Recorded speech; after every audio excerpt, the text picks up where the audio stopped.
So as Divya said, there's the left corner of Sylvera's platform where you can navigate all that we have to offer.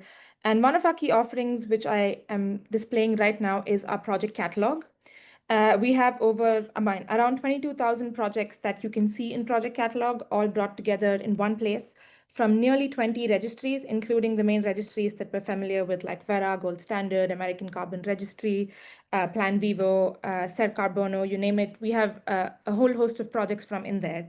And something that the policy team, together with the product and other commercial teams in Sylvera, are trying to do is think about how this one database of so many projects globally can bring value to clients trying to understand how to navigate this convergence of different markets.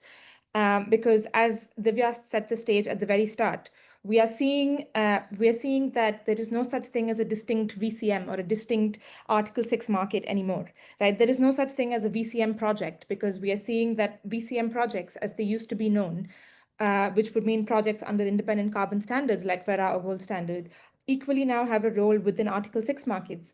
They have a role within compliance schemes that are domestic, right? So there are four different levels probably of which we're thinking about carbon markets, that being voluntary compliance, which are the two ones, and then international domestic. So there's different combinations of these four markets that exist, and all of them seem to be resorting to tried and tested carbon standards, tried and tested methodologies if they want to have a role for carbon credits within their system.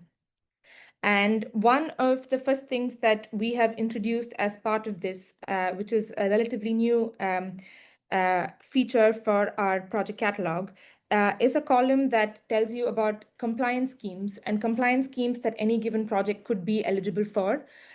You can see right now we have two compliance schemes for which we have ingested data, which is the California cap and trade system and the Washington cap and trade system. I have filtered it just to show you the projects that can be eligible for the California cap and trade system. And you can see about 588 out of the bigger set of 22,000 are eligible. And we started off with California and Washington, just based on the ease of being able to ingest this data. But a very important thing to mention is that for a lot of other compliance schemes, this data is not readily available, and it's something that in-house you would have to map. And I can tell you for certain there is no one-stop shop to where you can find all sets of carbon projects along with eligibility of which one is fungible across which set of markets. That's the gap that we're trying to fill here. We've started off with California and Washington, but as I speak right now, we have our policy team working on doing internal assessments for South Africa's carbon tax, for Singapore's carbon tax. Anyone familiar with the compliance carbon market landscape right now? There are a lot of compliance carbon market schemes coming to operation. We have carbon taxes accepting carbon credits, emissions trading systems accepting carbon credits, and we want this feature to be able to evolve to capture that.